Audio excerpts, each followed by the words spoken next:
First off, I'm going to call out Yahweh by Shema Mashiach, woman like y'all was shy. For leading us to another Wednesday night Warriors Bible study class. All praise to the Most High God, man, for keeping me in this thing, man. Hey, every day is a blessing to be in this truth, man. All right, every day is a blessing to be in this truth and to have this knowledge and to have this understanding, man. Whether it be a little bit or whether it be a lot, man. All right. First, I want to give honors to Yahweh by Shem Mashiach, one like Yahweh Shai. I want to give double honors to the elect elders that's been pushing the truth for decades and decades, motivating me to be a soldier for the Lord and not being faint-hearted in this truth, man. All right, and to keep pushing this truth, man. I just want to give a shout out to the elders, man. It's been in this thing for over 40 years plus, man. All right. I want to give a mighty shout out, mighty shalom to the Battle Axes captains, man. Captain Jerubbaal, all right. Captain Yahri, Captain Benaniyah. Shout out to my captains, all right. I want to give a shout out to all the Battle Axe officers, man. I got Officer Keenan, all right. Who else we got? We got some new officers. Officer Donovan, okay. We got an Officer Razatop, all right. Officer Ehud, shout out to the officers of the Battle Axe. Shout out to the mighty soldiers of the Battle Axe, man. I ain't finna go through all them soldiers, man. But our soldiers putting in mighty works. I just want to give a shout out to all our soldiers that's putting in the works. All right, the Lord see you, man. The Lord see everything that you do, man. All right. Yeah, like I say at the beginning of every class, man, I give a shout out to all camps, man. Whether it be IUIC, whether it be WFI, BOW, Genesis, Sakari, all right, whatever camp, man. As long as we teaching our people, and I know we have slight differences of doctrine, but the thing is, this is the first captivity where we don't even know that we're Israelites, man. So just shout out to all the congregations teaching our people who we are and teaching that we must keep the commandments, man. All right, because at the end, we all one body and we will all meet, all right. Not all of us, but a little bit out of each congregation will be in that wilderness, man. Thus says the Lord, man. All right. Ezekiel 20, man. All right. Just shout out to everybody.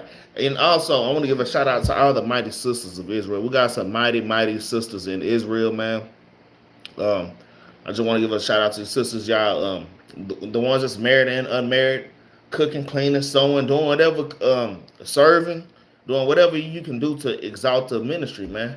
All right, giving counsel to other sisters, to children. All right, all y'all sisters that had that spirit of Phoebe that you read in the book of Acts, man. All right, so shalom to all my sisters in Israel. Y'all are a vital part of our community, man. Y'all don't think that the sisters, man, y'all don't think that you're nothing, man. Y'all are our princesses, man. All right, and it's your job to be a light to these other nations as well, man. All right, so shout out to all those sisters in Israel that's representing the Israelite community and righteousness. All right, let me see who all up in the chat. All right, brother Capone, shalom, Capone. My brother Don Israel up in here. My brother Soldier Kyle up in here. Shalom, brother Moses up in this thing, all right? Shalom to everybody that's tuned in and that will tune in, all right? So tonight, class, is a two-part lesson, all right? It's a two-part lesson because it's long than a mug, all right? Breaking down Revelation 13 is long, so I want to give it just part by part. This is going to be a two-part class, all right? The name of this class is Revelation 13 and the Mark of the Beast, because we're going to touch on the beast first. Next week, we'll touch on the mark of the beast. All right.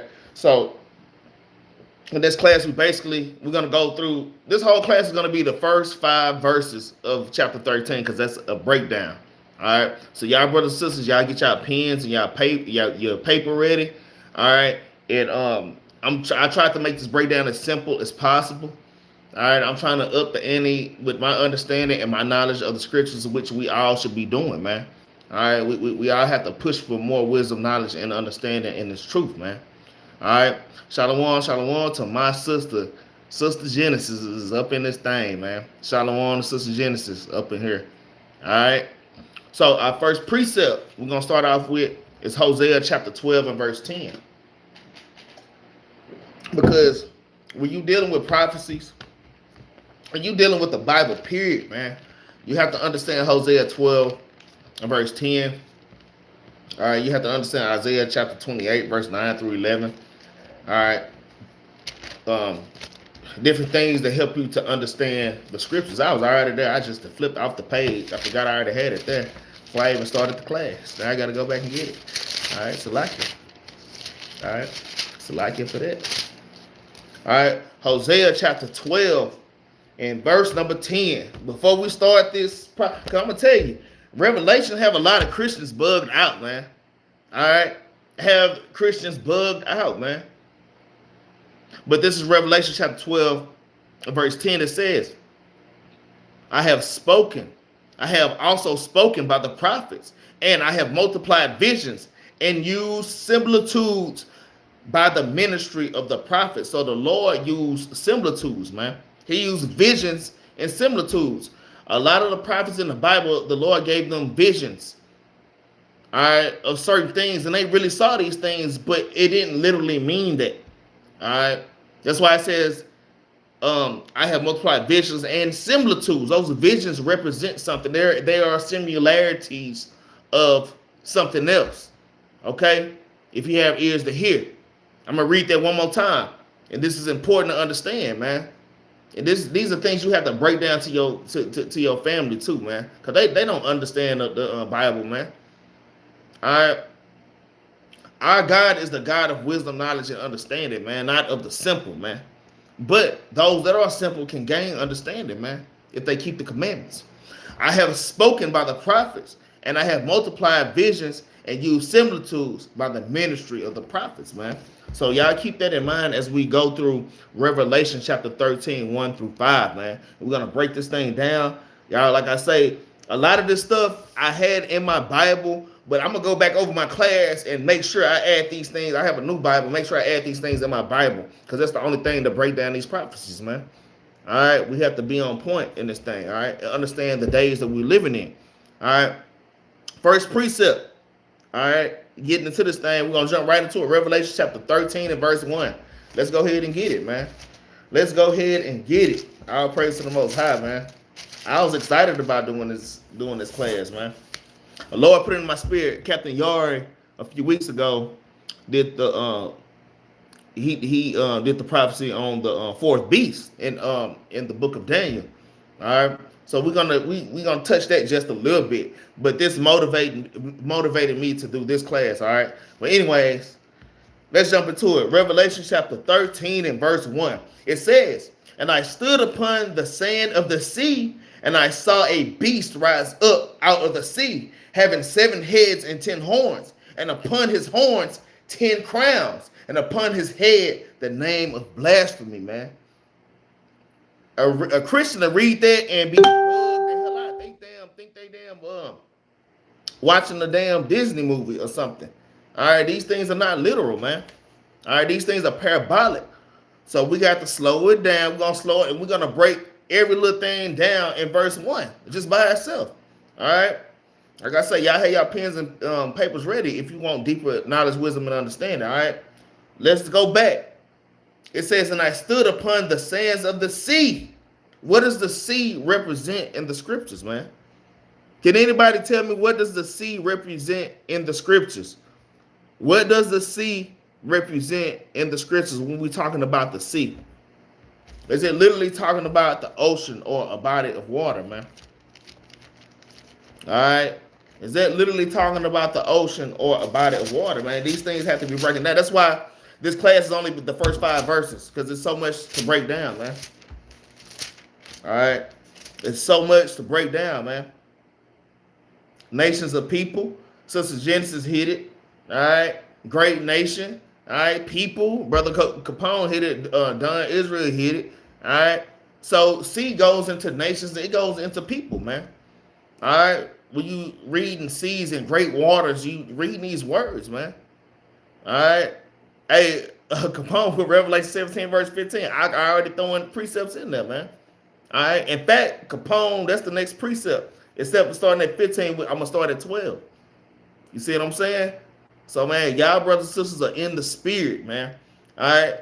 But my first precept for seeds, I'm going to go to some. It's many. There's many precepts. You know what I'm saying? but I'm gonna just grab a few. I'm gonna start at Psalm chapter 18 and verse number 4.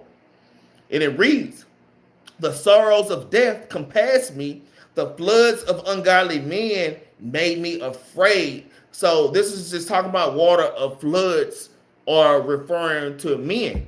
Okay, waters and floods are referring to men a lot of times in the scriptures. All right, if you have ears to hear. All right, next precept we're gonna get on seas and waters and floods, man. All right, we're gonna get the precept that Brother Capone put in there. We're gonna go to Revelation instead of starting at Revelation 17, but instead of starting at verse 15, we're gonna start at verse 12. All right, Revelation chapter 17, so like it. Revelation chapter 17 and verse number 12.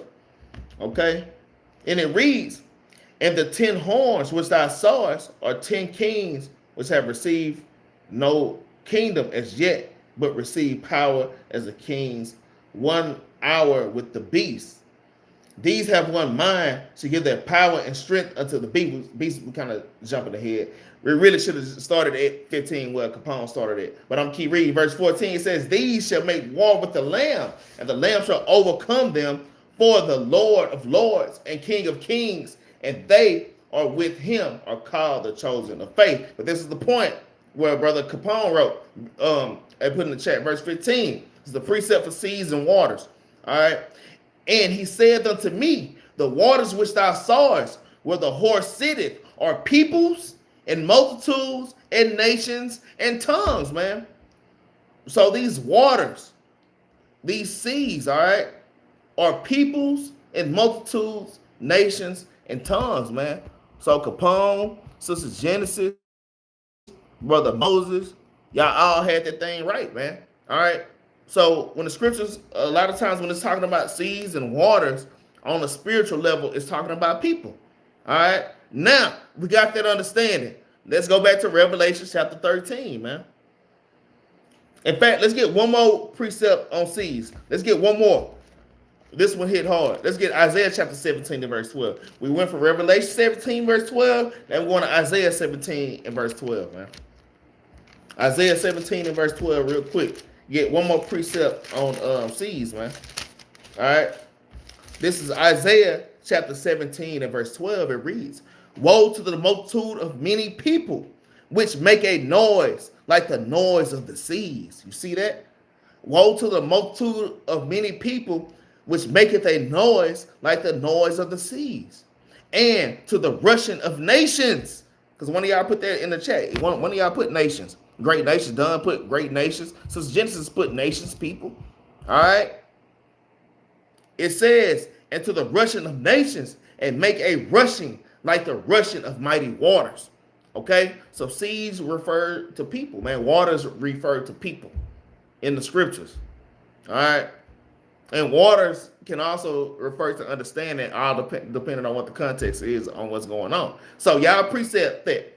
Revelation 17 and verse 12, you're going to precept it with Isaiah 17 and 12. You see how they got the same numbers?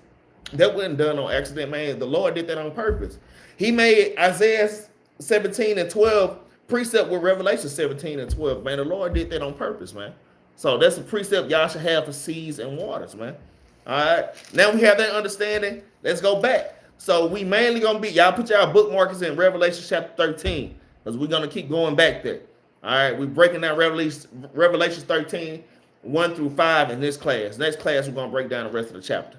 All right, let's go back. Revelation chapter 13 and verse number 1.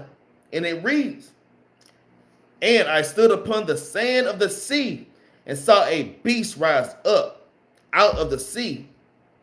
All right, now it says that John the Revelator said he saw a beast rising up out of the sea. So was this a literal beast? Tell me what y'all think. Do y'all think that this is a literal beast? All right. Shalom, sis. Now, you didn't miss much. We just started. We just broke down the fact when you read about seas and bodies of water in the Bible, it's talking about nations and people. Okay. That's really the only thing that you miss. And the Lord speak in similitudes. All right. But in the Bible, what is a beast in the Bible? Is this a literal monster? All right. It says, and I saw a beast rise up out of the sea, having 7 heads and 10 horns, and upon his horns 10 crowns, and upon his head the name of blasphemy, man. So is this a literal monster that come up? Because I'm going to tell you, when you go on Google, and you might Google Revelation chapter 13, the beast, the 7 heads, 10 horns, and it shows this damn monster. Now, John the Revelator literally saw this monster, though. He literally saw these things in his vision, man. All right. Sister Genesis says no literal beast. All right. No, it is a wicked ruling nation, says Moses, man. All right. And Brother Lamar put nations and governments, man. All right. So y'all are all right in an aspect, but we're going to get the direct answer of beast. All right. So we need a few precepts for beast and what a beast is, man. All right. My first precept I'm going to go to is Ecclesiastes chapter 3 and verse 18. I'm gonna first go to Ecclesiastes 3 and 18. This is one of the main precepts that y'all should go to for beast and seeing what a beast is in the Bible, man. It's one in 1 Peter too. I might grab that one too. Ecclesiastes 3 and verse 18. And it reads, I said in my heart concerning the estates of the Son of Men, that God might manifest them, that they might see that they themselves are beasts, man. So this is going into the sons of men are considered beasts. So beasts are not just animals, but men can be considered beasts, man. Men can be considered beasts, man. All right. When you're not keeping the law, statutes, and commandments, you're just like a damn man. You're a beast.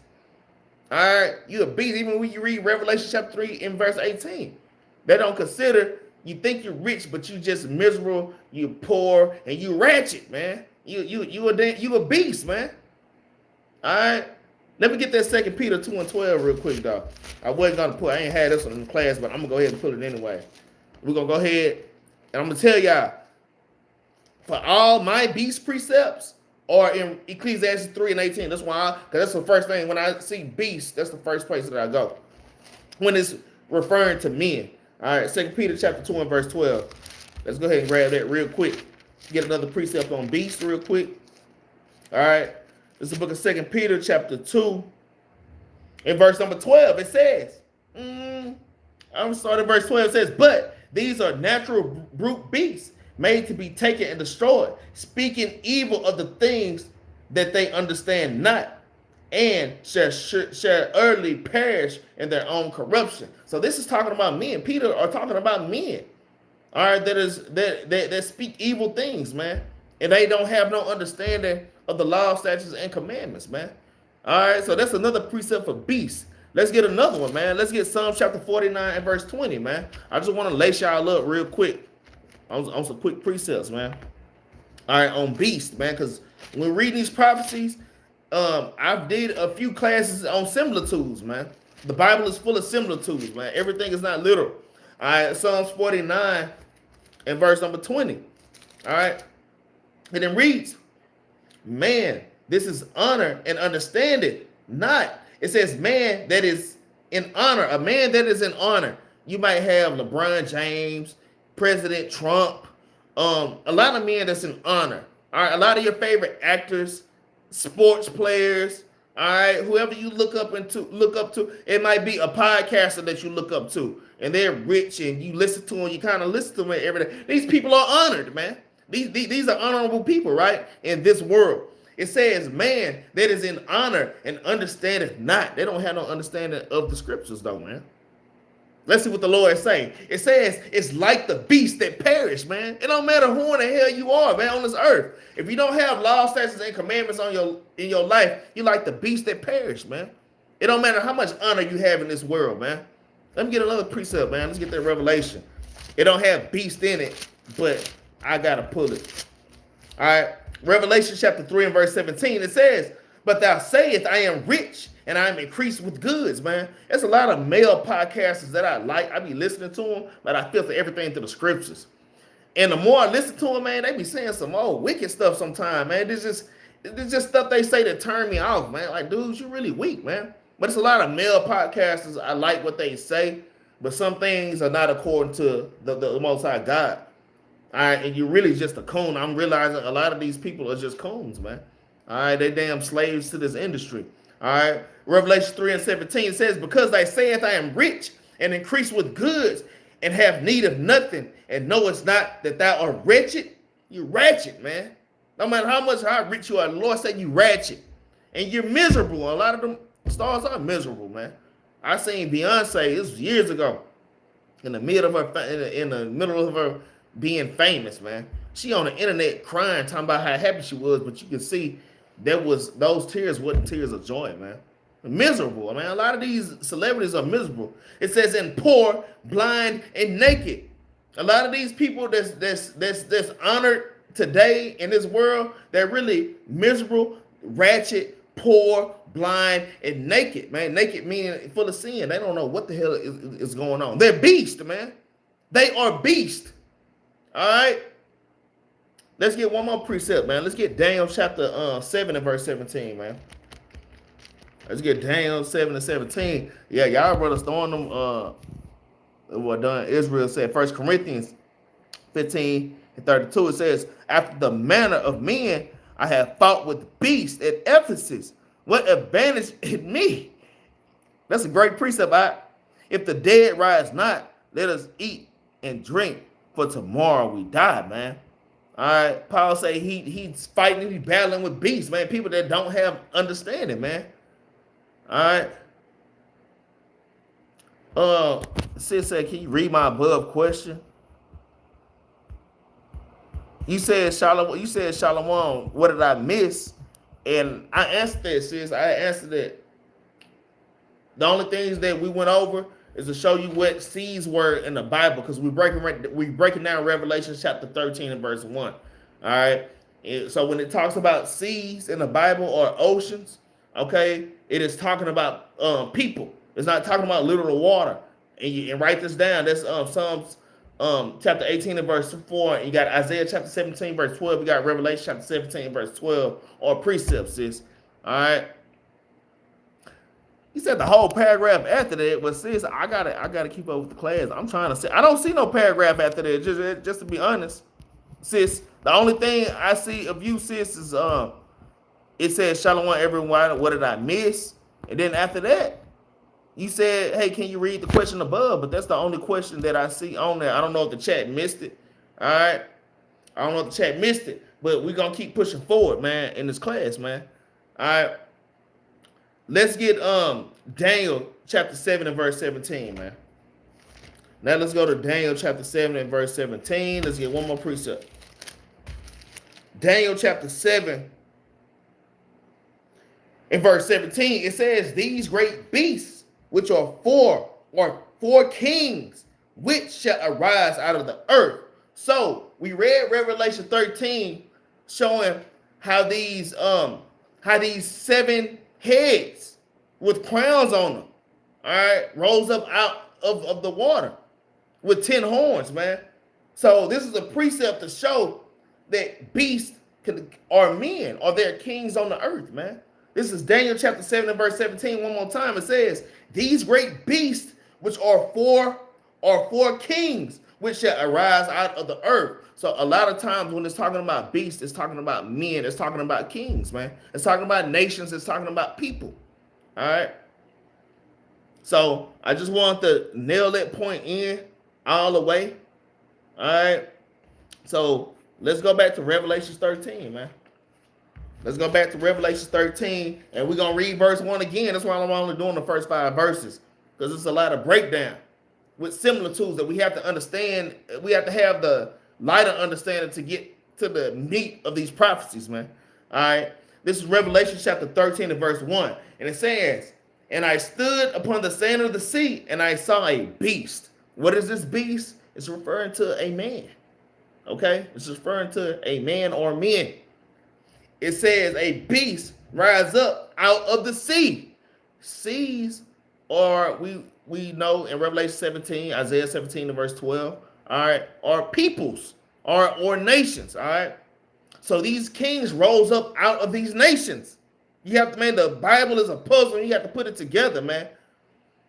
All right, so this beast rose up out of the sea. It rose up out of these nations, out of all nations on the earth, man. All right. It says, and I stood upon the sea of the sea, and I saw a beast rise up out of the sea, having 7 heads and 10 horns.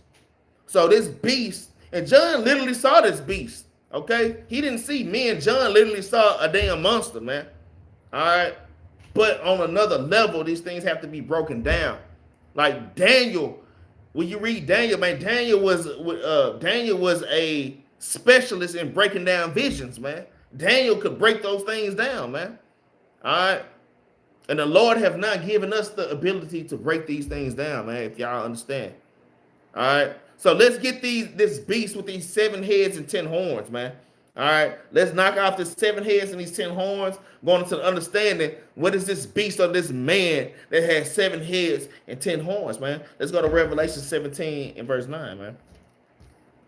Let's go to Revelation chapter 17 and verse number 9, man.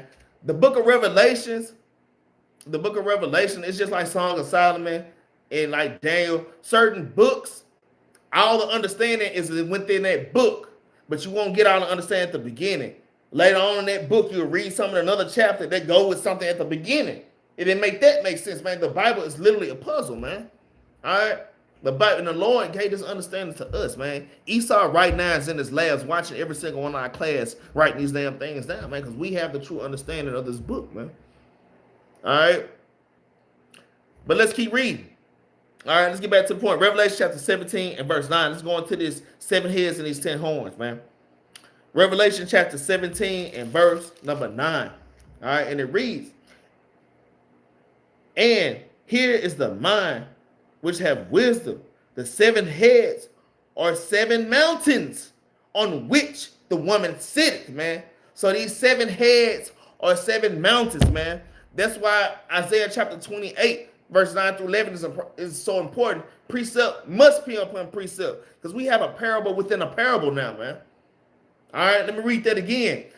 If y'all know where I'm going, go ahead and put the precepts in there, all right? Verse 9, it says, and here is the mind which have wisdom. The 7 heads are 7 mountains on which the woman sitteth. So are these literally 7 mountains? All right. Are these 7 heads literally 7 damn mountains, man? Somebody asked me in the chat, man. What does a mountain represent in the scriptures, man? All right. What does a mountain represent in the scriptures, man? All right. And while y'all thinking about that, which y'all know the answer, I'm gonna go to Isaiah chapter 2, man. All right. While y'all thinking about that, I'm going to Isaiah chapter 2. All right, let me put my bookmarker right here. Boom. All right. That's right, brother Dunn, Israel. All right. Mountains goes into kingdoms, man. Or nations or governments. Those are mountains. When you read about hills and mountains in the Bible, it's talking about kingdoms, nations, or governments, man. All right. And we have to prove that. The Lord said, prove all things. All right. 1 Thessalonians 5:21. So we're going to prove it with the precepts, man. That's why Christians can't touch us, man. Because they can't break these things down, man. Christians can't break these things down, man. All right. So these 7 heads and 10 horns, these 7 heads are going into 7 nations or kingdoms, man. All right. The first precept we're going to bring out is Isaiah chapter 2 and verse 2. All right. Isaiah chapter 2 and verse 2, and it reads, and it shall come to pass in the last days that the mountain of the Lord's house shall be established in the top of the mountains and shall be exalted above the hills, and all nations shall flow into it, man. So does that mean that the Lord literally have a mountain and all the nations of the earth are going to just be climbing up this damn mountain? No, all these nations are going to be cleaving to the Israelites, man. All right. This nation or this particular mountain is talking about that mountain, all right, that will be exalted is Israel, man. All right. And it says above all hills, man. There's the Lord saying that this mountain, you got to think about it. Because how done would it be? The Lord say, yeah, it's going to be a big mountain. This big mountain, it's going to be bigger than all these little hills out here. No, this is talking about peoples and nations, man.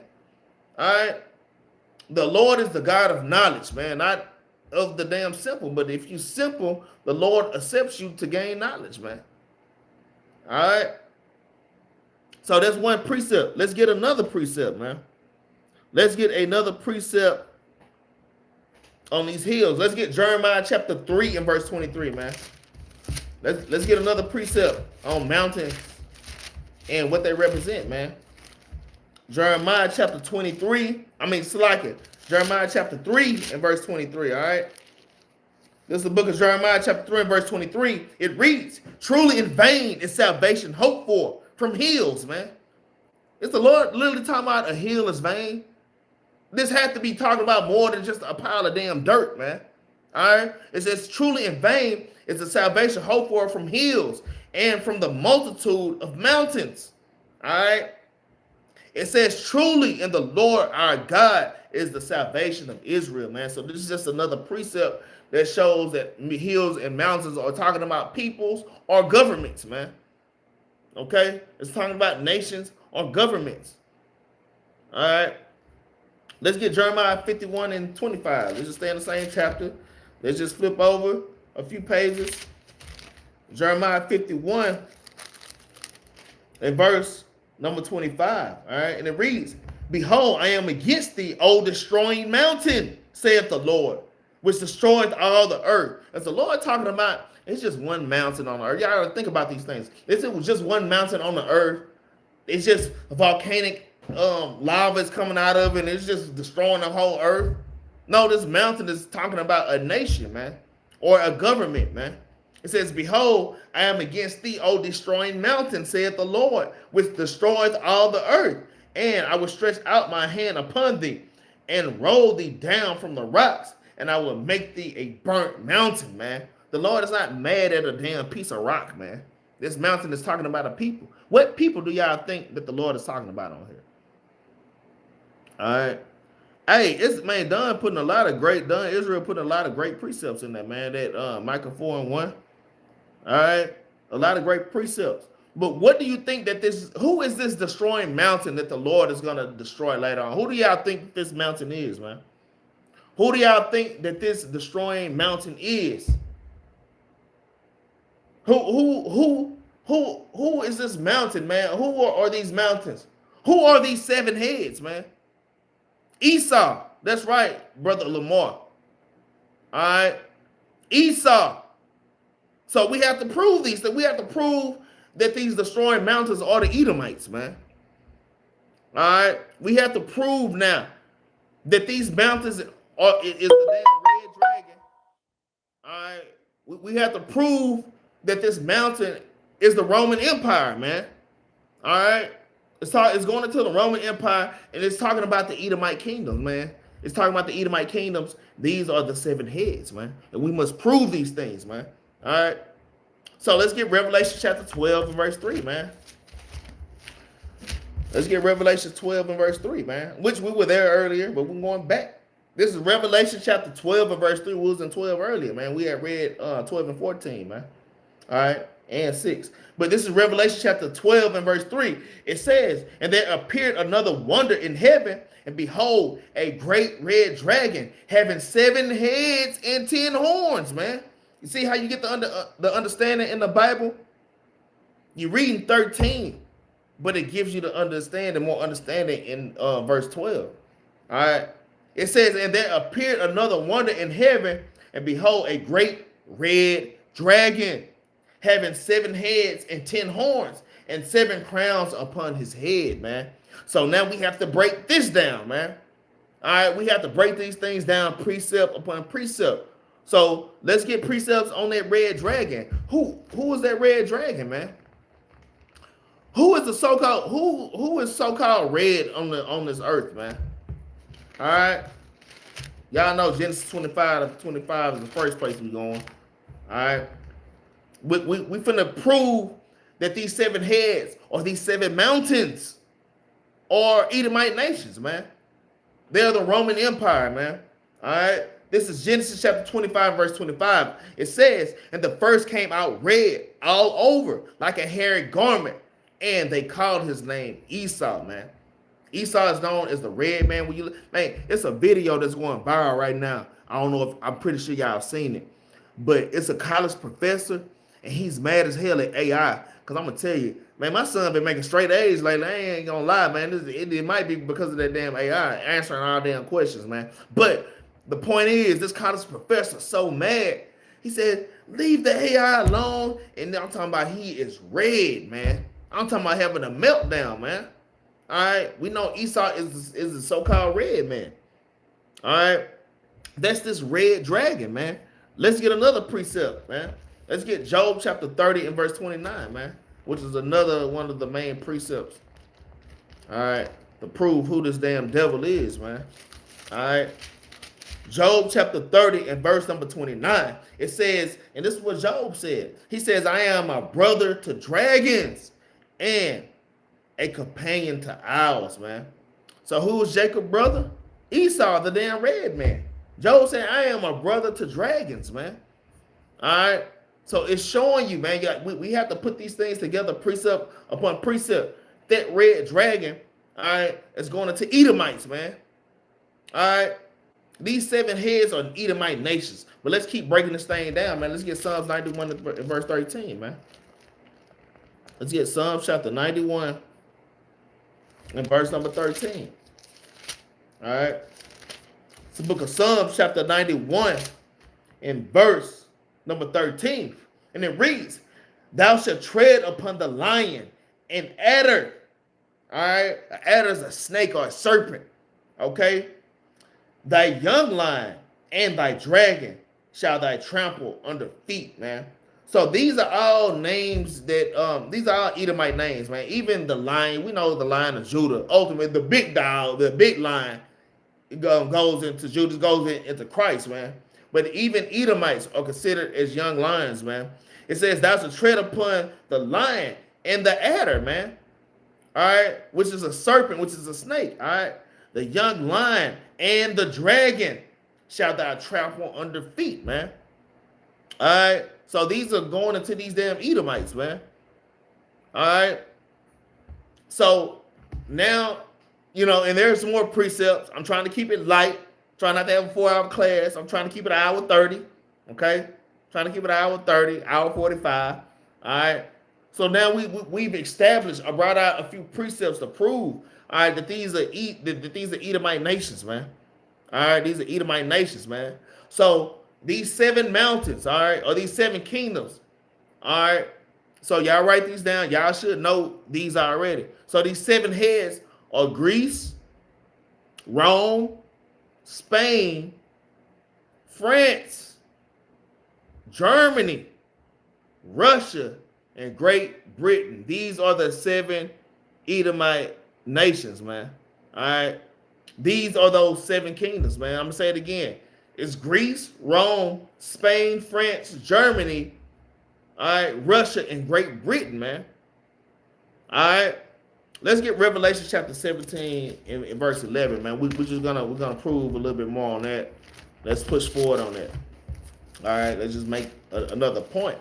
Because out of these 7 heads comes out an 8th head, man. And that 8th head comes out of the 7th head, man. All right. Which is going into damn America, man. Which is going into damn Babylon the Great, man. All right. So, yeah, let's get Revelation chapter 17, man. All right. We're going to start at Revelation chapter 17, and we're going to start at verse 11. All right. And it reads, and the beast that was and is not, even he is the 8th head. It says the beast that was and was not. All right. Even he is the 8th. All right. It says, and is of the 7th and goeth into perdition, going into destruction, man. All right. So let me try to break this thing down to y'all, man. I'm gonna read it one more time. It says, and the beast that was is not even. It says the beast that was is not. So the beast that was that that is not and was slain, and that is going into Rome, all right, or to the Roman Empire, all right. It's not even he is the eighth, all right, and is of the seventh and going into perdition. So what is that eighth? What is that eighth head that came out of the seventh head? What is that seventh head, man? If anybody know, what is that seventh head of the beast? All right, where the eighth head came out of? Which one of these seven Edomite nations did America come out of, man? All right, that seventh head was Great Britain, man. All right, and America was founded or established around 1775 AD, man. All right, so that's what that's going into. I just wanted to add that into the class. All right, but let's read verse 12. All right, it says, and the 10 horns which thou sawest are 10 kings. You see that? Even the horns are kings, man.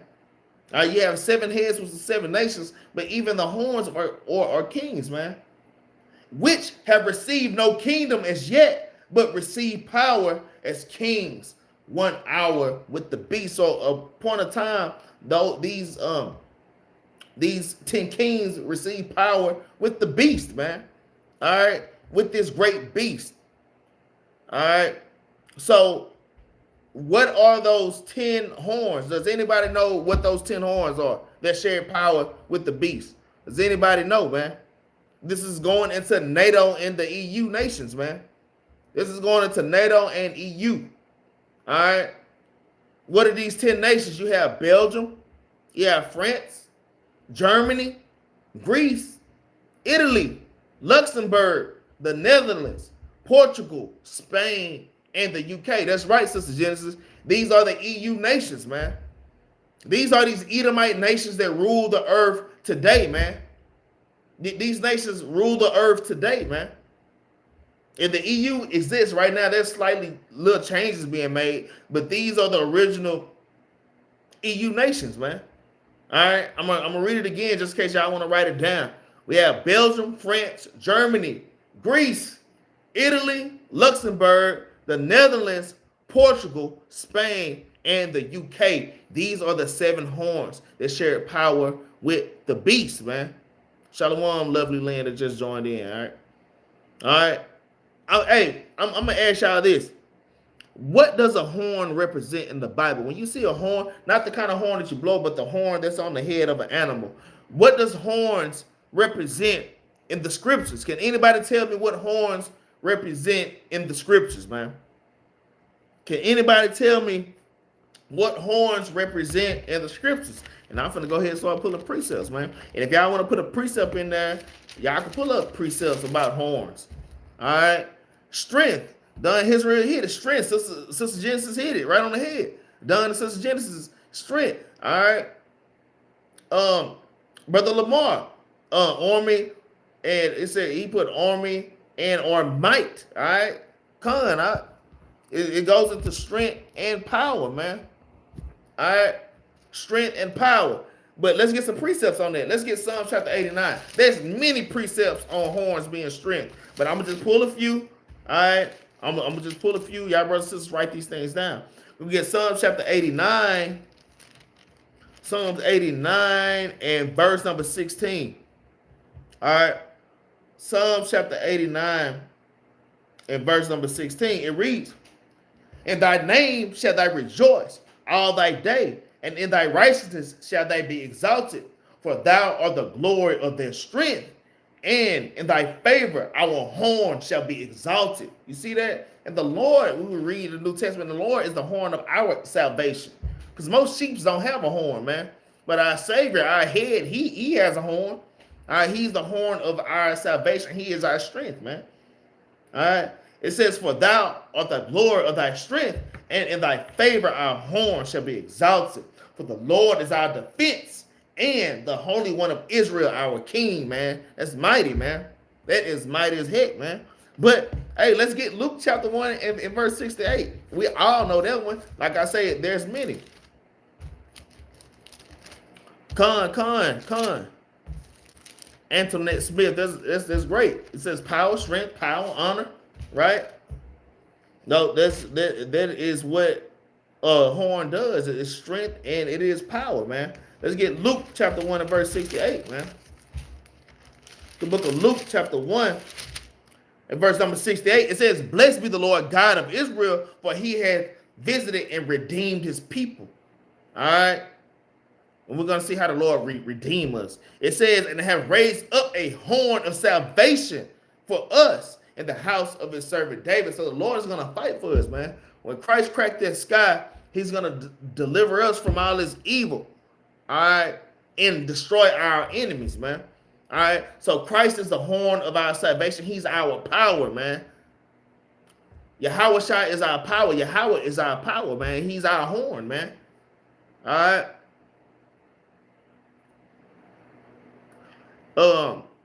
What's when the said Daniel refers to the 10 horns of the toe. Yeah, Ak is on point. Even in Daniel, when you're reading about the toes, it's going into the Roman Empire, and that does kind of coincide with those 7 horns. All praise to the Most High, man. All right, let's go back to Revelation chapter 13, verse 1, man.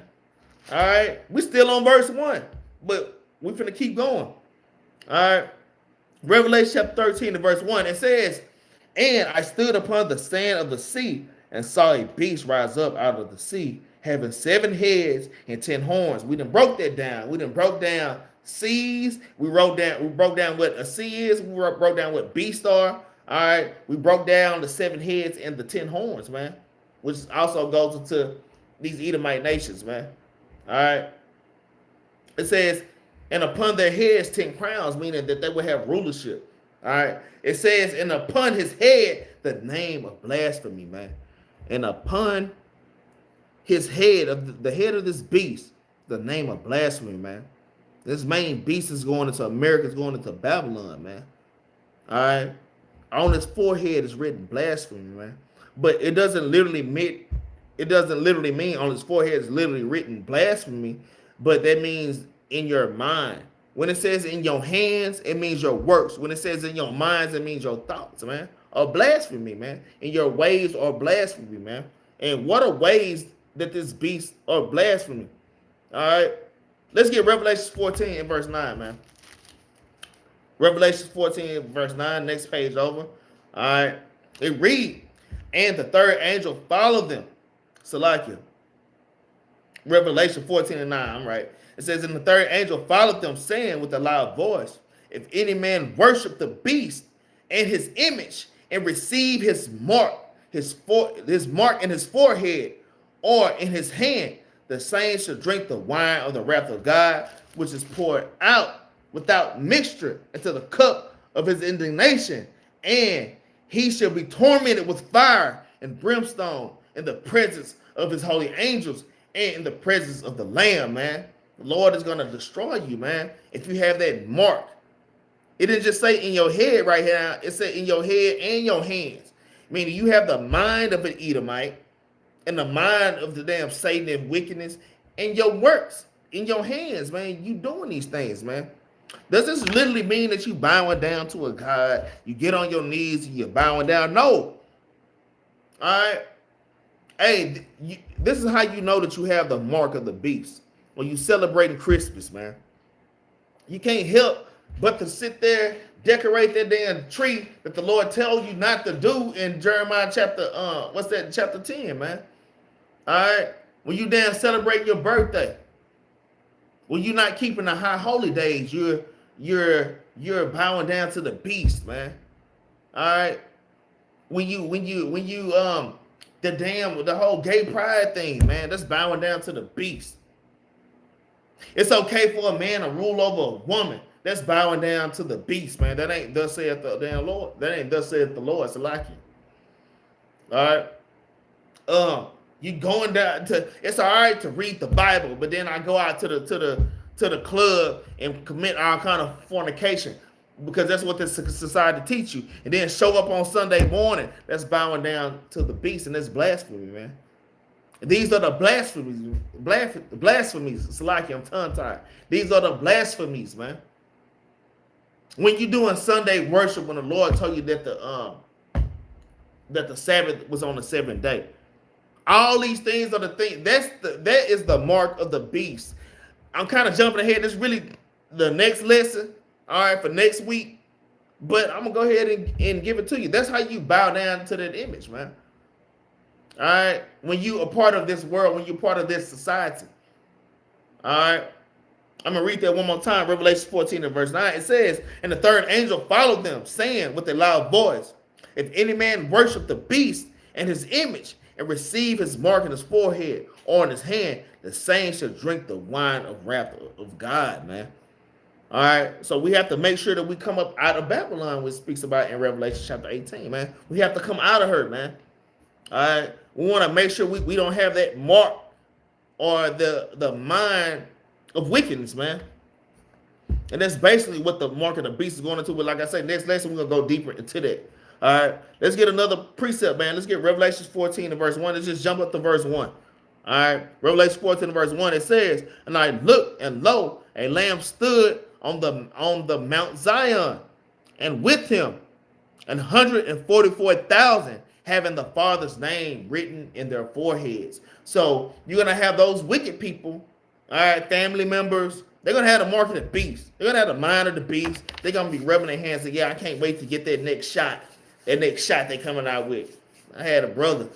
Hey, when they coming out with that next shot that we need to get, kind of rubbing your hands, man. You looking for the next shot, man. All right. All these things, man. You damn looking forward to Halloween. You're looking forward to Christmas, man. And all these damn wicked high holidays. You're looking forward to Thanksgiving, man. All right. You would not have it. You would have the mark of the beast, man. Revelation 14 and 1 says, "And I looked, and lo, a lamb stood on Mount Zion," man, "and with him 144,000, having his Father's name written in their forehead." Man, you want to be the part of that 1/3 and that 144,000 with your Father's name written on your forehead. That means you have the mind of keeping the law, statutes, and commandments. It's not literally mean it's going to say Yahweh, it's going to say Yahweh on your forehead. No, it just means the Lord is going to mark you, man. We're going to say, mark that man. Just remember that man. Okay? So we want to make sure we have a righteous mark and not a wicked mark, man. All right. Let's get another precept. Let's get Revelation chapter 7 and verse 2. Let's jump back. Let's get another precept. Revelation chapter 7 and verse 2. All right. And it reads, "And I saw another angel ascending from the east, having the seal of the living God. And he cried with a loud voice to the four angels to whom was given to hurt the seas, saying, hurt not the earth, neither the sea, nor the trees," man. Okay, sea, trees, all these things are talking about people. All right, it says, "till we have sealed the servants of God in their forehead." So we want to make sure we're sealed in our forehead. That's why even last night, right out the class, hey, make your election sure, man. Make sure we keeping the commandment. Make sure we having a mind of the Lord at all times. Even today, I'm sitting up at work. All kind of wickedness, man. Wickedness just run through your mind some damn time. And you have to put checks and balances on these things, man. All right. You have to scourge those thoughts. So what's that? Sirach, I think 22 and 1, 23 and 1, 23 and 2. All right. You want to always scourge your mind. Let me try to find that real quick. Lord willing, I find that real quick. Let's say, Lord willing, I find it real quick. Sirach chapter 23, verse 2. It says, "Who will set scourges over my thoughts, and the discipline of wisdom over my heart, that they spare me not for my ignorances, and that they pass not by my sins." So you want to always be sealed in your mind with righteousness, man. All right. Don't just give into your pleasures to be sitting up thinking about wickedness all the time. Because you think about wickedness, eventually those things are going to come out of you, man. Whatever's in your heart or whatever's in your mind are eventually going to come out, man. All right. So let's make sure that we're sealed with righteousness, man. All right. Now, we broke down Revelation 13 verse 1. We've been in this mug for 54 minutes, man, breaking down one verse. But we finna keep pushing, man. Let's get Revelation chapter 13 to verse 2, man. But we're gonna keep pushing, man. Revelation 13 and verse 2. So we're breaking down Revelation 13 and the mark of the beast, man. All right. Revelation chapter 13 and verse 2. And it says, "The beast which I saw was like unto a leopard, and his feet were as the feet of a bear, and his mouth as the mouth of a lion, and the dragon gave him his power and his seat and great authority, man. Verse 2 is a great breakdown too, man. We finna break this thing down, man. We finna break, what is this talking about, man? Now, John the Revelator literally saw this beast, all right, that was like unto a leopard and had the feet of a damn bear and the mouth of a lion, okay? John literally saw these things, man. But a brother like Daniel was able to break, somebody would tell Daniel the vision and he would break these things down. Not just Daniel, brothers like Joseph, man, all right? And will break these things down. And now the Lord has given us the ability to break down these prophecies, man. All right. It says the leopard skin Esau, man. Yeah, Brother Lamar. Yeah, it is Esau, but we're finna get more specific. So let's break down, all right, this beast that was like unto a leopard. All right, we're finna break down verse 2 real quick. All right. So let's go to break down verse 2. Let's go to Daniel. You have to go back to Daniel, man. Let's go back to the book of Daniel, man. All right. Because you've been and read this in Daniel and then understand, like I said, to get an understanding of the Bible is here a little, there a little, man. All right. Let's go to Daniel chapter 7. Let's get understanding of Revelation 13 and 2. In order to do that, we have to go back to the book of Daniel, man. Daniel chapter 7, and we're going to start at verse 6. Damn, really? Yeah, we're going to start at verse 6. All right, we're going to do it in a certain order.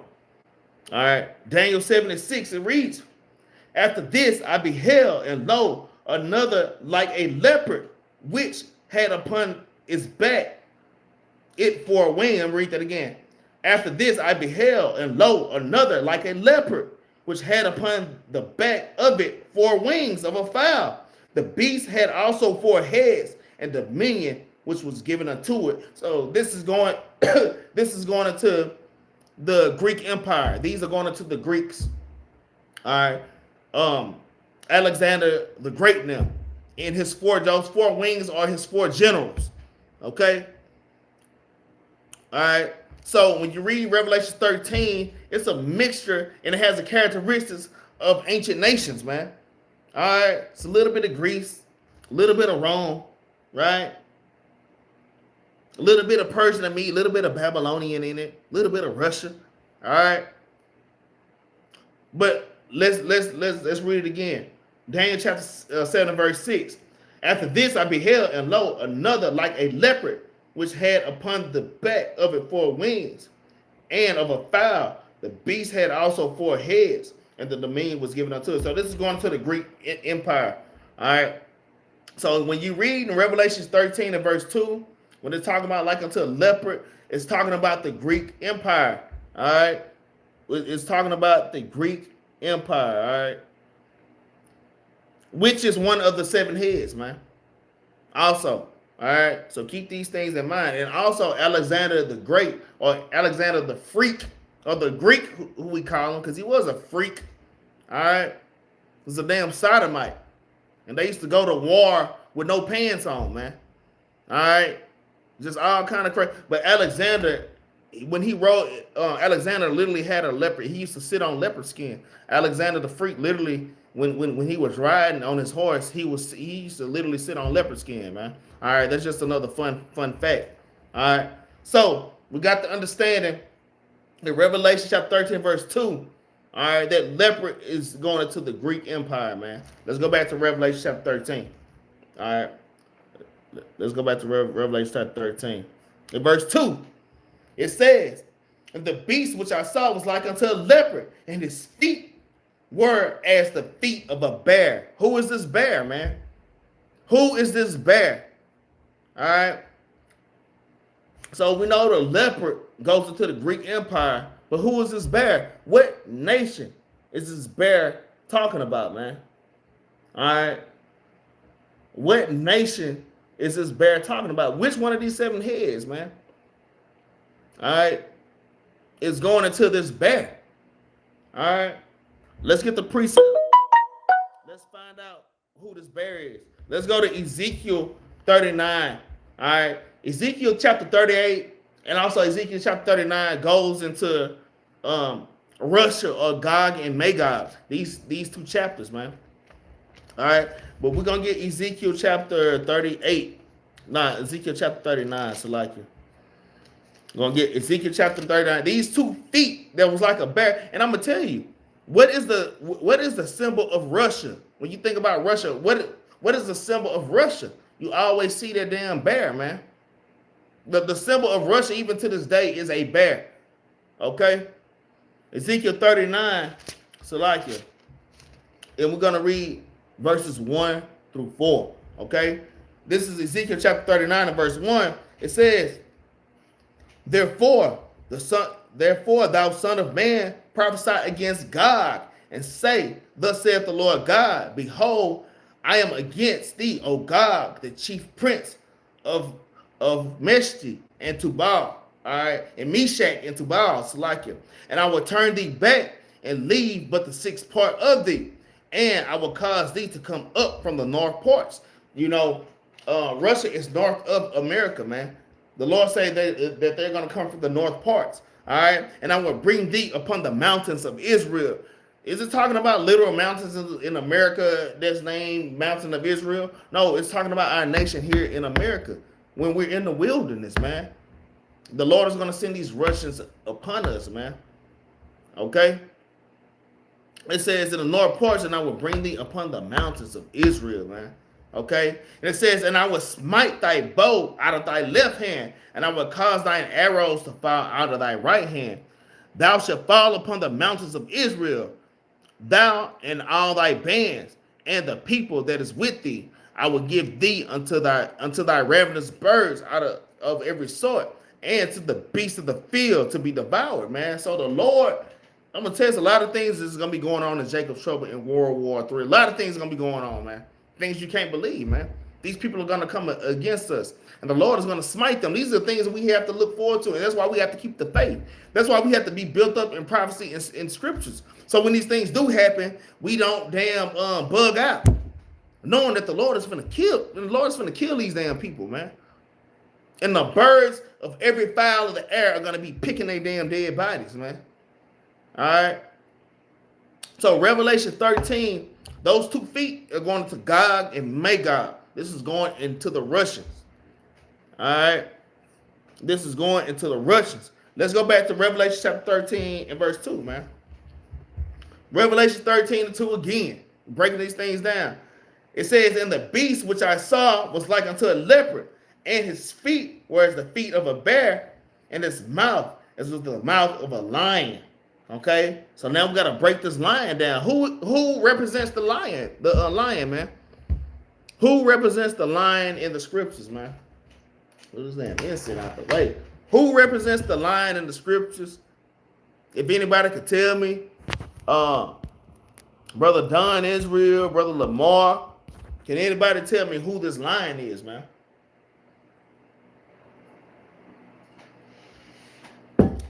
Who is this lion in the scriptures, man? We know that the bear is Russian. All right. We know that the bear is Russian. Not a lion. No, Brother Lamar, the Greeks is the leopard. All right. The Greeks are the leopards. Syria, no, not Syria. No, not Babylon. Not Babylon. Let's go into who this lion is, man. All right. Let's go into this line. This line is actually going into Great Britain, man. All right. This line is actually going into Great Britain, man. All right. That's who this damn lion is, man. All right. Let's get an example, man. All right. Well, let me read this one more time. Revelation chapter 13, verse 2. It says, And the beast which I saw was like unto the leopard, and his feet were as the feet of the bear, his mouth as the mouth of a lion. And the dragon gave him his power and his seat and great authority, man. And great authority, man. It said in the lion, it says in the dragon gave this lion the great authority, man. So we know that this dragon is going into Satan, it's going to Esau, but it's going into Babylon, it's going to America, man. Y'all brothers was kind of right on that. All right. But let's get an example, man. Hey, I'm gonna tell you, even when you looking at Great Britain, what are one of their symbols that you see all the time? You always see that damn lion. Y'all know that lion that they be doing this all the damn time. All right. So these nations have always shown themselves in a certain light through the similitude of animals, man. Even America as the eagle, man. Not just America, but these Edomite kingdoms, man. They always represent themselves as an eagle. In fact, when you're looking at Great Britain, you see that damn they call it a griffin, but you see that lion with damn wings on it, man. All right. But let's get Matthew chapter 4, man. Let me read this one more time before I read Matthew chapter 4. It says, and the beast which I saw was like unto a leopard, and his feet were as the feet of a bear, and his mouth as the mouth of a lion. And the dragon gave him his power and his seat and great authority. So y'all got to think about it. Even when Christ was tempted, man, it was a great dragon that was tempting him, man. All right. And was trying to give him power and authority, which we already know, man. Christ have all glory, power, and honor and authority. But let's get Matthew chapter 4 and verse 4. Let's just get an example, man. All right, because this is how Esau operate. This is how this beast operate, man. This is how they bug out all your celebrities, get bugged out. All right, they get butt broken. All right, I give you all these things, you worship me, man. Esau gives you, here in America, Esau is the one that gives you authority and power. But you have to bow down and worship the beast first, man. You must bow down and worship the beast to gain power in this society, man. This is Matthew chapter 4. I actually don't want to start at verse 4. I'm gonna read verse 1.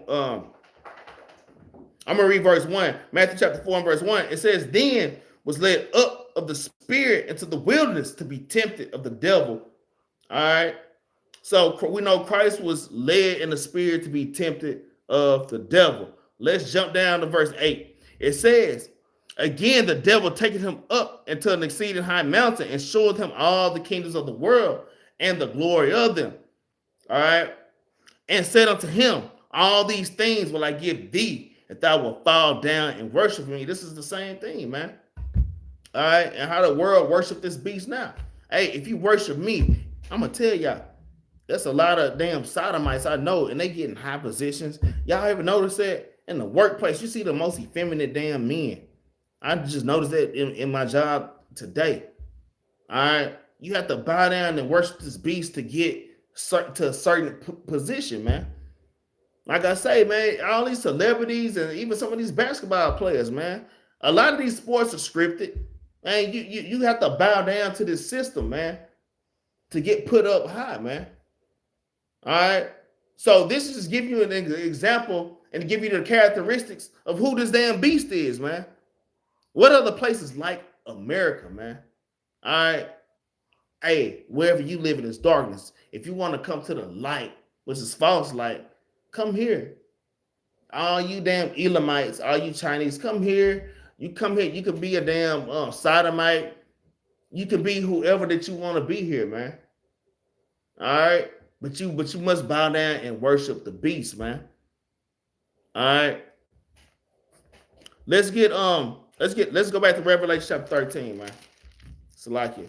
Revelation chapter 13, and we're gonna just keep going, man. Revelation chapter 13 and verse 3, man. Let's break down verse 3. All right. I actually had another precept, man. I had another precept. You know what? Let's get Daniel. Let's get Daniel chapter 8, verse 24. Forget it. Let me go ahead and get it. I ain't gonna skip it. Praise the Most High. Daniel chapter 8 and verse 24. Find my Daniel. There we go. Daniel chapter 8 and verse number 24. And it says, and his power shall be mighty, but not by his own power. And he shall destroy wonderfully, and shall prosper and practice, and shall destroy the mighty and holy people, man. It says, and through his policy also, and his craft shall to prosper. And through his policy also, he shall cause craft to prosper in his hand. And he shall magnify himself in his heart. And by peace shall destroy many. He shall also stand up against the prince of princes but he should be broken with hand, man. So it just shows you how this how powerful that this beast is gonna become, and through his policies. Like I say, man, Esau, these Edomites, you gotta think about it. Every nation in the world speak English, man. Y'all gotta understand who rules this earth. Who is the God of this earth right now? It's damn Esau. It's the damn Edomites, man. They're the gods of the earth, man. All right. I just have to bring that quick precept out before we go to Revelation 13, verse 3. But let's hit Revelation 13, verse 3 real quick, man. Revelation chapter 13, verse 3, it says, and I saw one of his heads as it were wounded to death. All right, so peep this, and I'm going to break this down to y'all, all right? It says, and I saw one of his heads as it were wounded to death, and his deadly wound was healed. And all the world wondered after this beast. All the world wondered after this America, which is the new Roman Empire. So when it says, and I saw one of the heads were wounded, because the Roman Empire fell, man. All right. There was a point in time the Roman Empire fell at 476 AD, man. The Roman Empire fell, man. Right? The Roman Empire fell at 476 AD. So that's why I say it was wounded.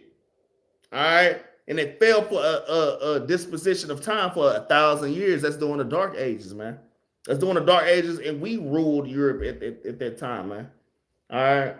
You know, that's the time of either Othello, you got King James and Shakespeare, and you know, during these times we ruled, man.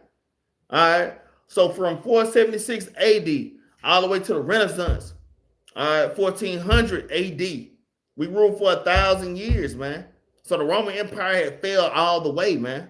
All right, the Roman literally beyond over backwards. It's kind of all right. So let me read verse 3 again. It says, and I saw one of his heads, and it was wounded to death.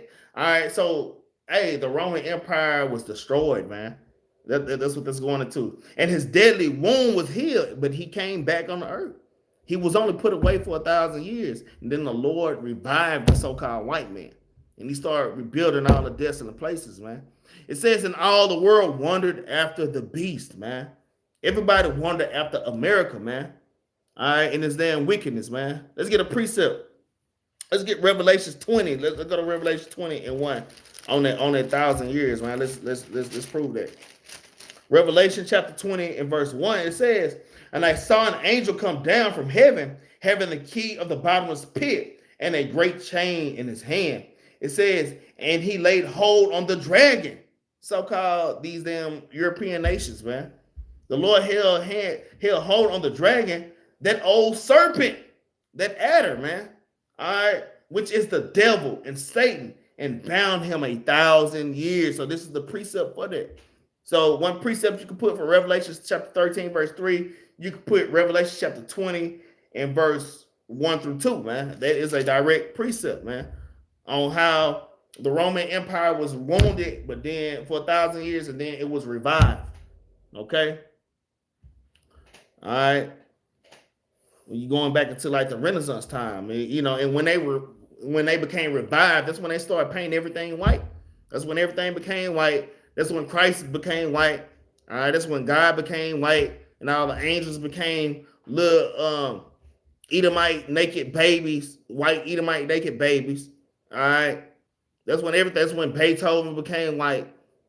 That's when Mozart became white. All these people started becoming white, man. All right, that's when the whitewashing came in, man. All right, let's keep pushing. Revelation chapter 13. Let's go back. Revelation chapter 13.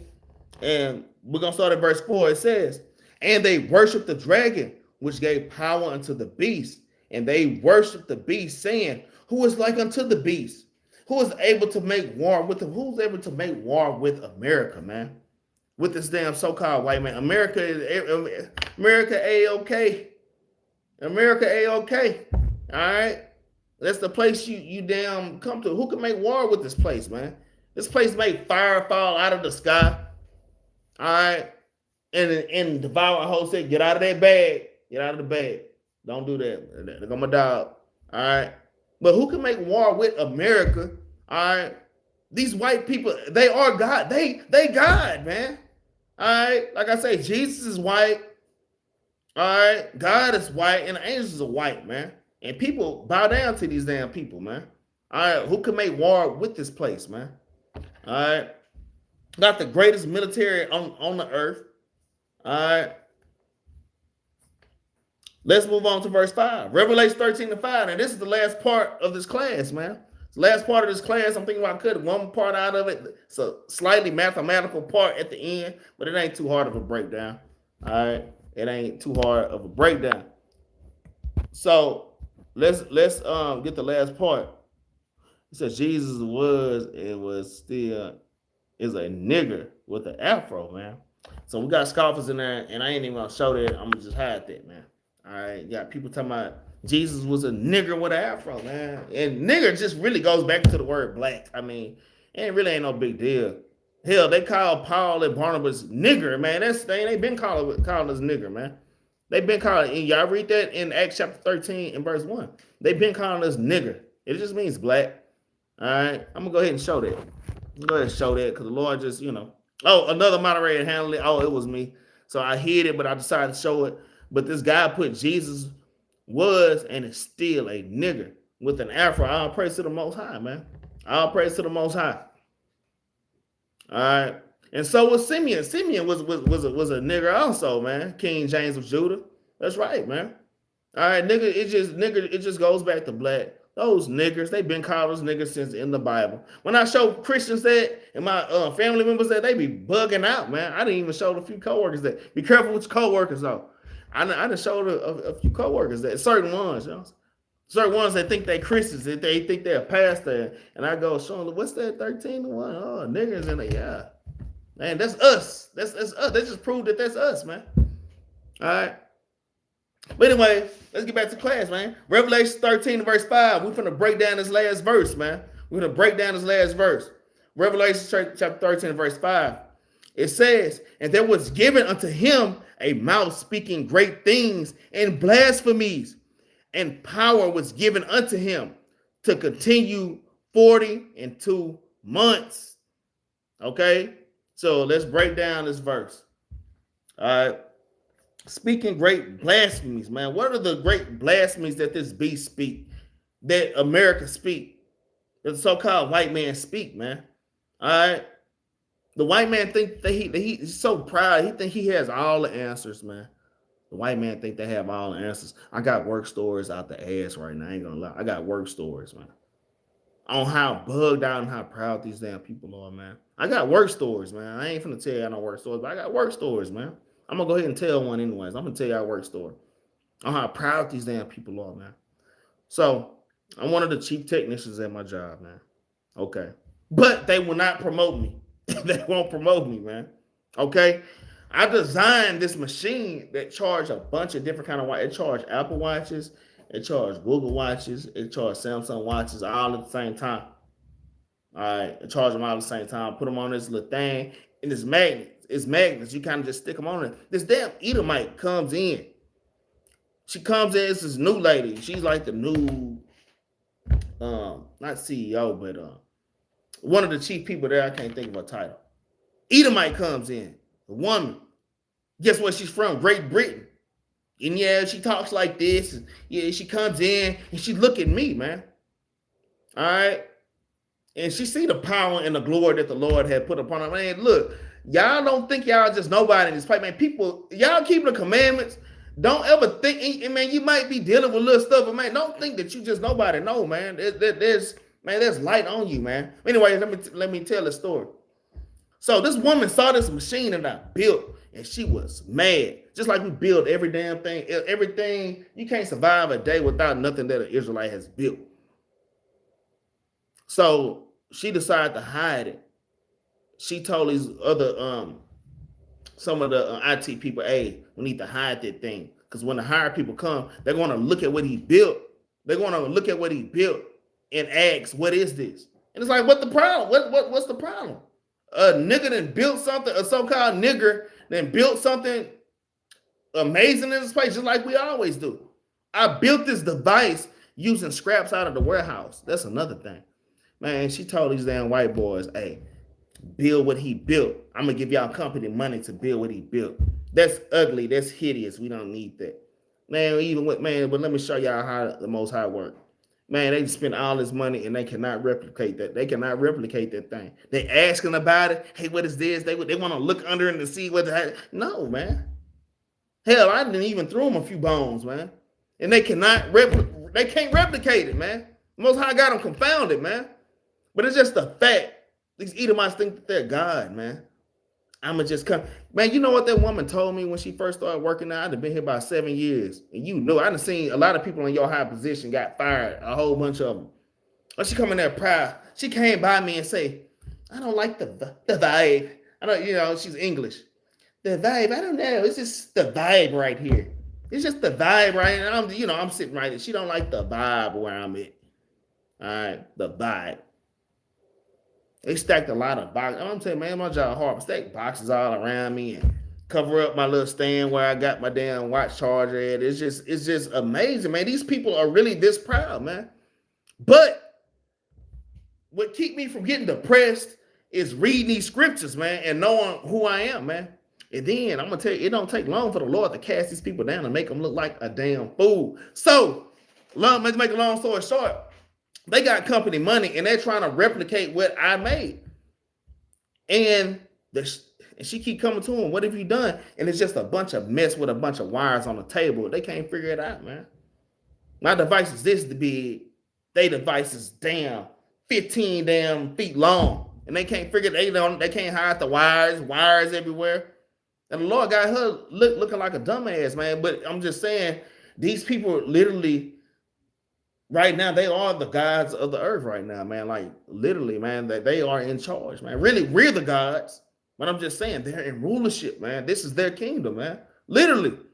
So, I just, sometimes, you know, this is therapeutic for me. I have to tell that damn work story, man. I'm how proud these people are. They damn rob and steal everything that we create, man. Just the fact she tried to rob and steal what I created and take credit for it, man. That's crazy, man. All right. But let's get back to it.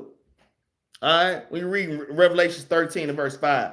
It says, and there was given unto him a mouth speaking great things and great blasphemy. It was blasphemous for us to even speak against me, man. What I'm saying, man, these people speak against you, against y'all, man, that's blasphemy, man. Y'all have to keep that in mind, man. Man, y'all God is real, man. You might not see it then, man, but just know that your God is there, man, and watch him fight for you, man. All right. And the power was given unto him, all right, to continue 42 months, man. Like I say, man, the white man think he has all the answers. He think he's God. You know, hey, you don't need God. All you need is doctors in our medicine. All right, he got all the medicines, all the cures, or so what he call it. All right, the white man have all these weapons. The white man think that he's gonna destroy Christ when he come back. They literally built a damn space station hanging in the damn stratosphere. When Christ come back, that's for Christ when he come back, because they don't come. They think they're gonna blow Christ out the sky when he come back with hundreds of millions with 100 million chariots, man. That's how proud these damn people are, man. They teach you that you don't need God, man. Oh, you don't need God. What are you praying? What are you praying for, man? We have doctors. You don't need God, man. All right? That's how I'm telling you, man. You don't need God. We have food stamps. We have SNAP for you. All right. Just bow down and damn worship us, man. All right. But let me keep going. Like, man, we need these people in want of all things, man. It's just saying, and that's a curse, man. Let me get Deuteronomy chapter 28 real quick. And I'm gonna tell you, this is all part of the curses, man.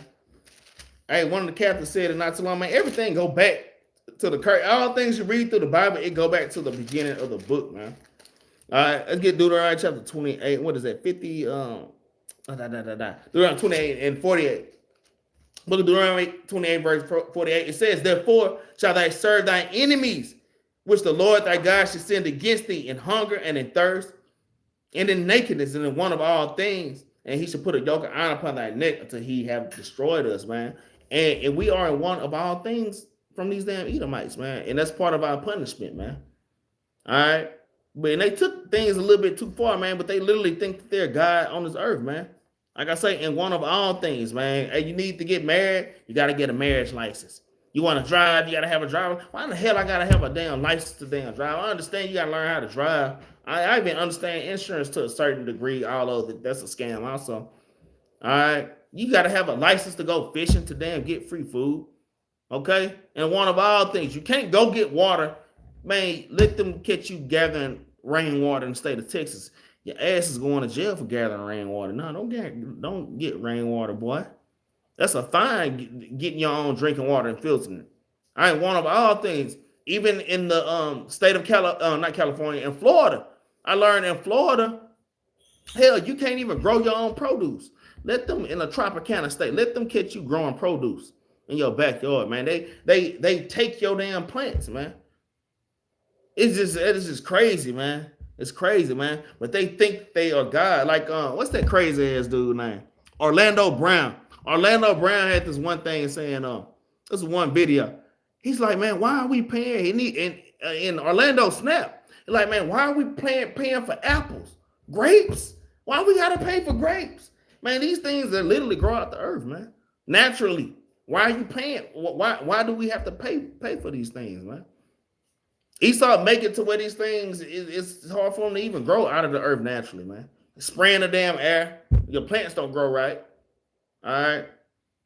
Esau, it's so many videos. He poisoning the damn water. It's just thousands of fish in streams. Talking about good fish, man. Clean fish. Hey, man, Jacob's trouble is coming and that famine is coming, man. It's ultimately the Lord is doing these things, man. Y'all brothers and sisters, take heed, man. All right, let's go Deuteronomy 28 and 65, man. My bad. Let's get Deuteronomy 28 and 65, man. I mean, man, this damn dude, I mean, he got his knee on our damn neck, man. Deuteronomy 28 and verse number 65. It reads, and among these nations shall thou find no ease, man. Amongst these damn kingdoms, man, we shall find no ease. Neither shall the sole of thy foot have rest, but the Lord shall give thee there a trembling heart and failing of eyes and sorrow and of mind, man. And that's how it is living in Babylon. Worried about my damn car note being paid. Damn, they might come pick my truck up. They might come turn my damn lights off. It's always a sorrow of mind, man. They got your damn children bugged out. You got to go worry about your children. Just all hell is damn breaking loose in this place, man. These people are in total control, man. All right. Shoot, man, that's Joel chapter 9 and verse 24, man. All right. Let's get Daniel chapter 7, man. See these great words they speak, and I think we will about Daniel 8 out earlier, but let's get Daniel chapter 7, man. Daniel chapter 7 and verse 25, man. Let's see these great words that they talking about in Revelation 13, man, and verse 5. All right. Daniel chapter 7 and verse 25. All right. Salakia. Yeah, Daniel 7:25. We had read this earlier, but we're gonna read it again. It says, and through his policy also shall craft prosper in his hand, and he should magnify himself in his heart, and by peace shall destroy many. All right, he shall also stand up against the princes, but he should be broken without hand, man. All right, let's get Daniel 7:25, Salakia. Daniel 7:25, Salakia. And he shall speak great words against the Most High. That's that blasphemy. That's that blasphemy in the mind or written on his forehead. All right. And shall wear out the saints, man. He's going to wear us out. That's when I brought up the Deuteronomy 28, man. All right. He's going to wear out the saints, give us sorrow of heart, man. He's going to wear out the saints of the Most High and think to change times and laws, and they should be given into his hand until a time and times and dividing of times, man. So we getting into the last part. All right. We getting into the last part, man. Okay. But think about how these people change times. What are different ways that these people change our times? Can anybody tell me? It says, and he should speak great words, man, because they think that they God, man. We can go back to Obadiah for that. They think they're God. All right. And it says he should speak great words against the Most High, man. All right. speak great words against the Most High, and wear out the saints of the Most High, and think to change times and laws. How does the so-called white man change times and laws, man? Because can anybody tell me? We at the very end, y'all. How does the white man change times? Daylight savings, man. All right. The Mirror Shaw, man. The Mirror, I'll be butchering y'all names like it. The Miraz Rashawn 2006 Daylight Savings, man, is one of the big ones. Hey, man, my dog trip, man. You need to sit down somewhere. Sit down somewhere. All right, Daylight Savings is one way that I can't stand Daylight Savings. I go into work, it's dark outside. When I leave work, it's damn dark outside, man. That's depressing as hell, man. But there's one major way that he changed times, man. All right, that is one major way that he changed. You got Daylight Savings, all right. Another way he changed time, like I say, he turned. It's all kind of. You got damn New Year's. He moved New Year's from spring during the Passover until the middle of the dead winter, where everything is dead, man. That's New Year's now. That's out. New Year's is supposed to when everything is new, everything is reborn and refreshed in the spring, man. All right. Like I say, he turned the Sabbath day until Sunday. All right. All these different things, man. Let's get Job chapter 17 and verse 12, man. Let's get a precept. Let's get Job 17 and 12, man. We at the end of this class, man. This is we at the end of part 1. We got a little bit more, just a little mathematical part, but we're gonna break it down quick. All right, Job chapter 17. All right, Salakia. Job 17 and verse 12. It reads, they changed the night into day, and the light is short because of darkness, man. That's daylight savings, man. That's daylight savings, man. The Mirror Shaw say making homosexual legal, man. Turning night into day, man. Making good evil and evil good, man. Turning light into damn darkness and turning darkness into light, man. It's all kind of manner of folly and confusion. It's like it. All right, let's break down this last part of Revelation chapter 13, verse 5. Let's break down this last part of Revelation 13 and verse 5. It says, and they were given unto him a mouth speaking great things and blasphemies, man. And power was given unto him to continue 42 months. Yes, I'm King James. I'm definitely doing part 2 because we just broke down the beast, but we didn't go into the mark of the beast, which is a little bit later, which really we kind of touched on the mark of the beast kind of a little bit. All right. But yes, we definitely going to do the second part of this. It's already planned out. All right. So can anybody break down the 42 months? Can anybody break this last part of the lesson? Can anybody break down that 42? All right, Lamar, you talking about keep going. So the rest of the class, will it be another hour and a half? Nah, we ain't gonna keep going. We're gonna end it on this last part, man. I'll praise to the Most High, though. Can anybody break down the 42 months, man? All right. But let's break down the 42 months real quick, man. Let's break down that 42 months, man. All right, let's get Revelation chapter 12 and verse number 14. We're going to break down this 42 months. The 42 months, it is going into 100. It's going into 1,260 days. But we're going to kind of break it down. Let's get Revelation 12 and verse 14. This is the book of Revelation 12 and verse 14. It's like it reads, and to the woman were given 2 wings of a great eagle, that she might fly into the wilderness, man. Okay, and that wilderness is going to a damn wicked, evil place. That's going into Babylon. It's talking about the children of Israel going into captivity, coming into this damn wicked place that we call America, man. It says, into her place where she is nourished for a time and times and a half of time from the face of the serpent, man. All right. So what is a time and times and half of times, man? All right. Let's jump back to verse 6. Let's get a little understanding. See, Revelation, you got to go back and forth. So verse 14, we're going to jump back to verse 6. It says, and the woman fled into the wilderness, where she had a place prepared of God, that they should feed her There 1,203 score days, man. So now you see that time and times and half a time represents 3,203 score days, man. That's what that calculates, man. Which is 1,260 days in layman's terms. I guess you would call it, man. All right. Okay. Let's get Revelations. You know what? Let's get Daniel. Let's go back to Daniel chapter 4, man. Let's go back to Daniel chapter 4. Like I said, we're breaking down this last little part. It ain't that much left. Daniel chapter 4 and verse number. And because we need to know what a time is. All right. We need to know what a time is. How long is a time? Because the Lord say a time and times and half of a time. You see what I'm saying? So we have to learn what a time is. Let's get Daniel chapter 4 and verse 31. It's just one precept of many. All right.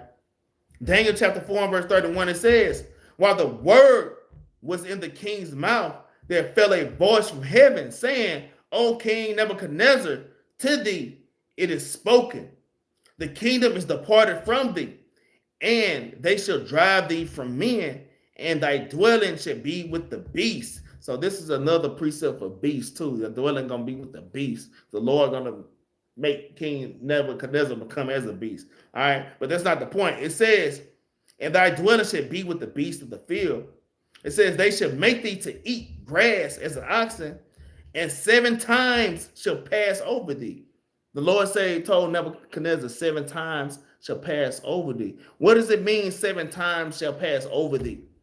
All right. How long was Nebuchadnezzar in that wilderness?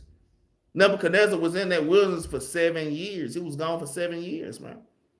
Nebuchadnezzar was gone for 7 years. It says, and 7 times shall pass over thee until thou know that the Most High ruleth over the kingdom of men and giveth it to whomsoever he willeth, man. All right. So in the scripture, when it says a time that equals 1 year, which is 360 days, man. Or in the scripture, 365 days. All right. Or 360 days. All right. So a time equals 1 year. All right. A time equals 1 year, which is 360 days, man. All right. 360 days. Let me see. So let's go back.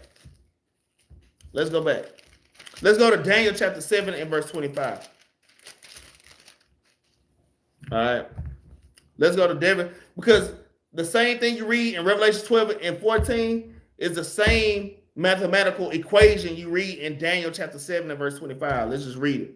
Daniel 7 and 25. And he shall speak great words against the Most High, and shall wear out the saints of the Most High, and think to change times and laws, and that they should be given unto his hand until a time, which is 360 years, all right, and times, all right, which is 720.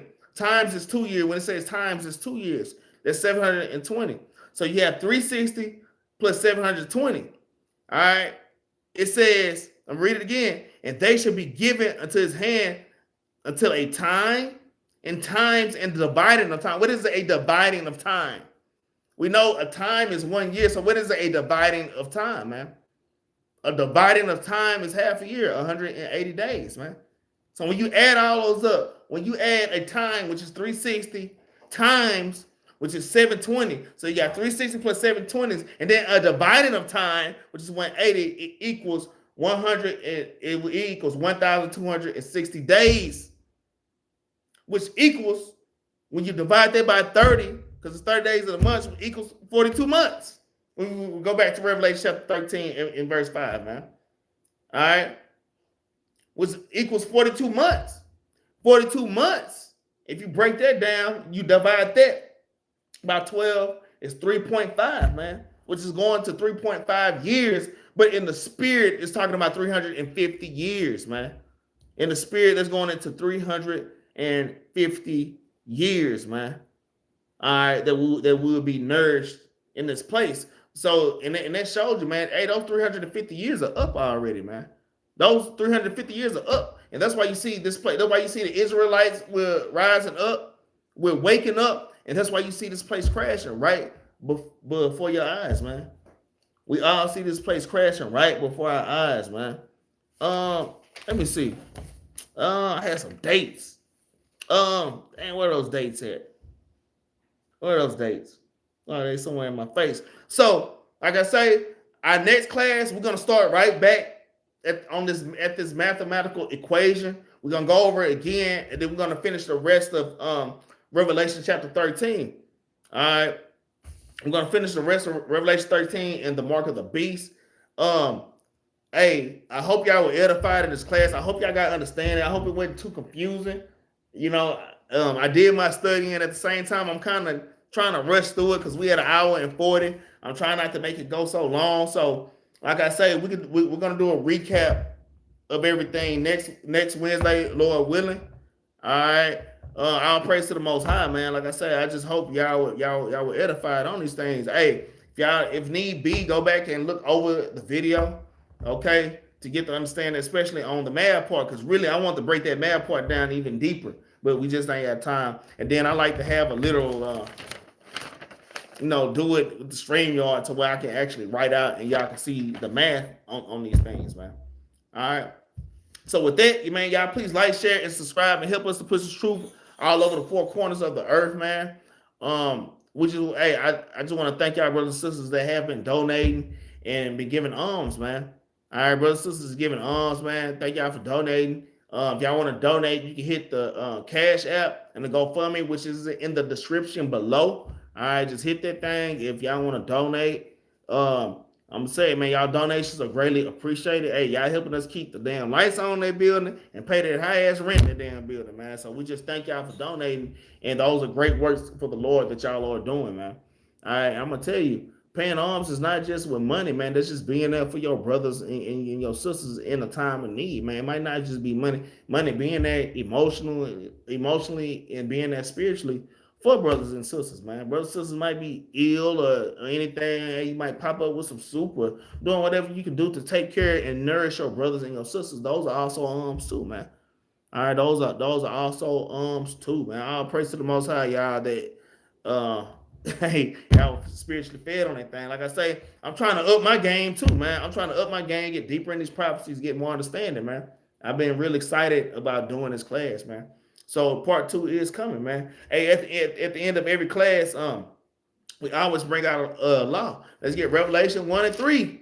All right, this is one of Capt Jerubbaal precepts. This is a precept we say at the end of camp when we go out and teach every Thursday, man. I mean every Shabbat. At the end of every Shabbat after we finish teaching the camp, man. All right. We always bring out Revelation 1 and verse 3, man. So we're gonna bring that thing out just because we went into some deep prophecy, man. Like I say, these damn Christians, they don't understand what's going on. And it's y'all job to figure these things out, man. All right. With all diligence, all right. This is Revelation chapter 1 and verse 3. It reads, "Blessed is he that readeth, and they that hear the words of this prophecy, and keep those things which are written therein, for the time is at hand." And the time is at hand. The things we just read in Revelation 13, they have already happened. They're happening right now. And there's things in the future that will happen that's all in Revelation chapter 13. A lot of that stuff is happening right now. That's like happening right now. Revelation 13 is happening right now. But there's some things in Revelation 13, it's right around the corner, man. So blessed is the man that readeth, man. So y'all make sure y'all keep reading and feeding your spirit out there. With that, y'all have a great rest of the week. And I'm going to say shalom to y'all, man. All praise to the Most High.